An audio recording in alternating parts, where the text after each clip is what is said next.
मैं doctor Rashmi Agarwal, associate professor SMB government PG college Nadwara. हम first year history का second paper का अध्ययन कर रहे हैं, हिस्ट्री ऑफ इंडिया, जिसका कालखंड 1000 से 1707 है। हम अकबर के विषय में अध्ययन कर रहे हैं, जिसमें पूर्व के वीडियो में हमने अकबर की उदार धार्मिक नीति का अध्ययन किया। उसी को अध्ययन को हम अपने इस वीडियो में आगे बढ़ा रहे हैं, जिसमें आज हमारे अध्ययन का विषय है इबादत खाने में वाद विवाद और जो महान परिवर्तन हुए थे उस समय, उनका अध्ययन हम कर रहे हैं। और इसका कालखंड है 1575 से 1580 ईस्वी के मध्य। इबादत खाने में वाद विवाद। अकबर ने 1575 ईस्वी में फतेहपुर सीकरी में एक इबादत खाना यानी कि पूजा गृह का निर्माण करवाया था, जिसमें हर गुरुवार को धार्मिक विषयों पर चर्चा हुआ करती थी। आरंभ में तो सिर्फ मुसलमान के धार्मिक विषयों पर ही चर्चा हुआ करती थी, पर धीरे धीरे अकबर को ये एहसास होने लगा था कि उसको अन्य धर्मों को लेकर भी अध्ययन करना चाहिए। इसलिए 1579 ईस्वी में उसने हिंदू, जैन, ईसाई, पारसी एवं सिख आदि धर्मों के विद्वानों को भी इबादत खाने की धार्मिक चर्चाओं में आने के लिए आमंत्रित करना आरंभ कर दिया था।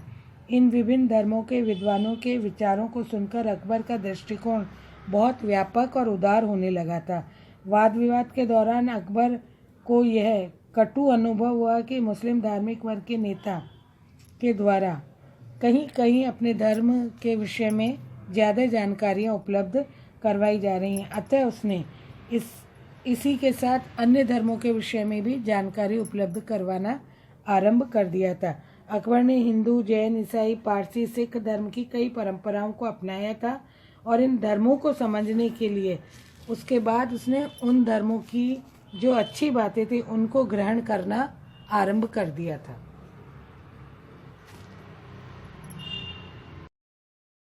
अकबर पर जैन धर्म का प्रभाव। अकबर ने जैन धर्म के हीर विजय सूरी, जिनचंद्र सूरी, भानुचंद्र, शांति चंद्र आदि विद्वान संतों को इबादत खाने की चर्चा में भाग लेने के लिए आमंत्रित किया था। हीर विजय सूरी की विद्वता से अकबर तो अत्यधिक प्रभावित हो गया था। उसने उनको जगत गुरु की उपाधि प्रदान कर दी थी। अकबर जैन धर्म के सिद्धांतों से सर्वाधिक प्रभावित था। उसने शिकार खेलना और मांस खाना लगभग बंद कर दिया था। इसके अलावा 180 दिन तक पशु पक्षियों को मारने पर भी प्रतिबंध लगा दिया था। अकबर पर हिंदू धर्म का प्रभाव। अकबर के निमंत्रण पर हिंदू धर्म के विद्वान पुरुषोत्तम एवं देवी ने इबादत खाने की चर्चा में भाग लिया था। वह इन विद्वानों के विचारों से काफ़ी प्रभावित हुआ और उसने हिंदू धर्म के अनेक नियमों, रीति रिवाजों, विश्वासों को अपना लिया था। उसने कर्म एवं पुनर्जन्म के सिद्धांत को तो स्वीकार कर ही लिया था। इसके अलावा हिंदू राजाओं की भांति वह प्रतिदिन झरों का दर्शन भी देने लगा था। जन्मदिन पर वह तुलादान करने लगा था। अकबर अपने सिर पर पगड़ी पहनता था और मस्तक पर हिंदुओं की भांति तिलक भी लगाया करता था। उसने हिंदुओं के रक्षाबंधन, होली, दीपावली, दशहरा आदि त्योहारों को दरबार में धूमधाम से मनाना आरंभ कर दिया था। अपनी माता का देहांत हो जाने पर उसने हिंदुओं की भांति मुंडन भी करवाया और शोक भी मनाया था।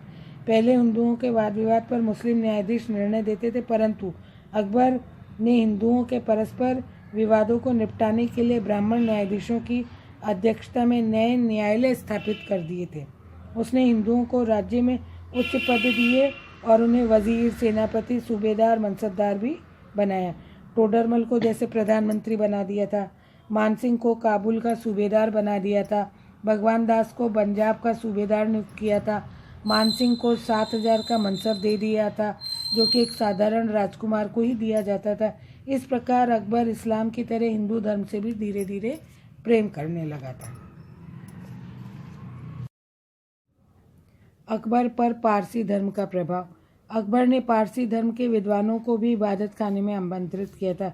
इस पर पारसी धर्म के गुरु दस्तूर जी, मेहर जी राणा ने इबादत खाने की चर्चा में भाग लिया था। अकबर ने इस धर्म से प्रभावित होकर सूर्य तथा अग्नि की पूजा करना आरंभ कर दिया था। राजमहल में पवित्र अग्नि प्रज्वलित की जाने लगी थी। इसके अतिरिक्त वह पारसी त्यौहार बड़े उत्साह से मनाया करता था। इसी तरह से ले लेते हैं अकबर पर ईसाई धर्म का प्रभाव। अकबर ने ईसाई धर्म के बारे में ज्ञान प्राप्त करने के लिए गोवा से ईसाई मिशनरियों को आमंत्रित किया। इस पर 3 बार ईसाई मिशनरी भारत में आए और उन्होंने अपने धर्म के सिद्धांतों से बादशाह को अवगत कराया था। अकबर ने ईसाई धर्म से प्रभावित होकर पादरियों को आगरा तथा लाहौर में गिरजाघर बनाने, सार्वजनिक रूप से पूजा पाठ करने, त्यौहार मनाने, हिंदू मुस्लिम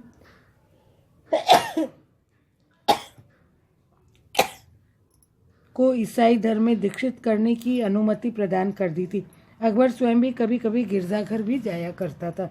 ये बहुत बड़ी महान बात थी और ये कहीं ना कहीं इबादत खाने में जो वाद विवाद होता था, वार्तालाप होता था, उसकी एक तरह से देन मानी जा सकती है।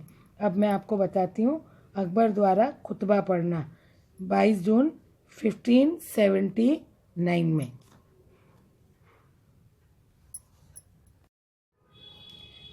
अकबर ने मुल्लाओं की शक्ति तथा प्रभाव को कम करना का प्रयास किया था, इसलिए उसने सर्वप्रथम मुख्य इमाम के पद को ग्रहण किया। इसके पश्चात 22 जून 1579 ईस्वी को फतेहपुर सीकरी की जामा मस्जिद में मुख्य इमाम के रूप में खुतबा पढ़ा। इस खुतबे की रचना राजकवि फैजी के द्वारा की गई थी। इसके बाद अकबर के द्वारा मज़र पत्र की घोषणा की गई थी, जो कि सितंबर 1579 में की गई थी। खुतबा पढ़ने के पश्चात अकबर ने मुल्लाओं को यह समझाने का प्रयास किया कि उन्हें धार्मिक संकीर्ण विचारों को छोड़ देना चाहिए और समरूप से नियम का पालन करना चाहिए। इसके लिए उसने सितंबर 1579 में अकबर के आदेश पर शेख मुबारक ने मज़र नामक एक पत्र तैयार किया। अकबर ने इस पत्र की घोषणा कर दी थी। इसके द्वारा अकबर को इस्लाम का प्रधान स्वीकार कर लिया गया। अब इस्लाम के कानूनों की व्याख्या की सर्वोच्च शक्ति अकबर के हाथों में आ गई थी। उस समय प्रसिद्ध धार्मिक नेता अब्दुल नबी मखदूम उल मुल्क एवं अन्य प्रसिद्ध मुल्लाओं ने इस पत्र पर हस्ताक्षर भी कर दिए थे। इस पत्र के अंतर्गत जो ये मज़र डॉक्यूमेंट था, उसमें कुछ घोषणाएं की गई थी, जो मैं आपको एक एक बता रही हूँ। एक तो ये कि प्रजा को ईश्वर, उसके पैगंबर तथा मुगल सम्राट अकबर की आज्ञा का पालन करना ही चाहिए। दूसरा था, जो व्यक्ति अकबर की आज्ञा की अवहेलना करेगा वह एक तरह से ईश्वर का विरोध कर रहा है। अकबर सभी धार्मिक नेताओं से बड़ा तथा सर्वश्रेष्ठ है, एक ये कर दिया था। अकबर न्यायप्रिय शासक है, इसलिए उसे ईश्वरीय ज्ञान प्राप्त है, ये भी स्वीकार करना पड़ेगा। जिन इस्लाम संबंधी विवादों पर मुस्लिम धार्मिक नेता एकमत नहीं होंगे, उस पर सम्राट अकबर का निर्णय अंतिम ही समझा जाएगा। तो ये सब घोषणाएं थीं जो इस पत्र के अंतर्गत की गई थी। फिर भी इस पत्र की अनेक व्यक्तियों ने या अमीरों ने उस समय आलोचना की थी। वो भी मैं उसके 2-1 बिंदु हैं जो मैं आपको बता देती हूँ। मज़र नामक पत्र की आलोचना। बदायूनी ने तो इस पत्र की आलोचना ही की थी, क्योंकि वो कट्टर व्यक्ति थे। तो उन्होंने लिखा है कि मज़र नामक पत्र पर अकबर ने धार्मिक नेताओं को हस्ताक्षर करने के लिए बाध्य कर दिया था। कुछ आधुनिक इतिहासकारों ने भी बदायूनी के मत का समर्थन किया। उनके अनुसार अकबर को इस्लाम संबंधी विवादों में प्रमुख नेता स्वीकार कर लिया गया था। इसके अलावा ये माना कर लिया गया था तथा उसके निर्णय का पालन करना प्रत्येक मुस्लिम व्यक्ति के लिए आवश्यक बना दिया गया था। एक मेलेसन की आलोचना है। उन्होंने लिखा है कि इस पत्र की घोषणा ने सम्राट के जीवन तथा राज्य को एक नवीन दिशा तो प्रदान कर दी थी, पर मुल्लाओं के अनुचित प्रभाव से बादशाह मुक्त हो गया था और उसने अपने सहनशील विचारों का प्रसार तथा प्रचार की खुली छूट उसको मिल गई थी। कहीं ना कहीं एक तरह से मेलेसन ने विरोध और जो स्वीकार्य दोनों ही बातें कर ली है। स्मिथ का मानना था कि इंग्लैंड की महारानी एलिजाबेथ के प्रसिद्ध एक्ट ऑफ सुप्रेमेसी के साथ की है, क्योंकि उनका ये मानना है कि इस पत्र में अकबर ने अपनी प्रजा का धार्मिक तथा राजनीतिक नेता बन गया था।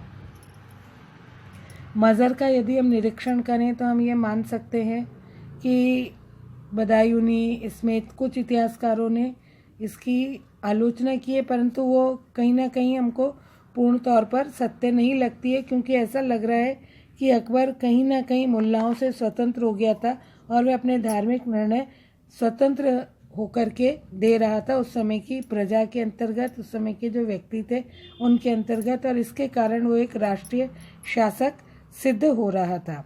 बदायूनी ने तो ये भी लिखा है कि उलेमाओं ने सम्राट के दबाव में आकर मज़हर पर हस्ताक्षर कर दिए थे। ऐतिहासिक दृष्टिकोण से ये शायद हमको उचित नहीं लगता। ये एक लंबे अध्ययन का विषय है। इसी के साथ हमारा ये जो अध्ययन है यहाँ पर इबादत खाने पर वो समाप्त होता है। इस अध्ययन को हम अगले वीडियो में जारी रखेंगे।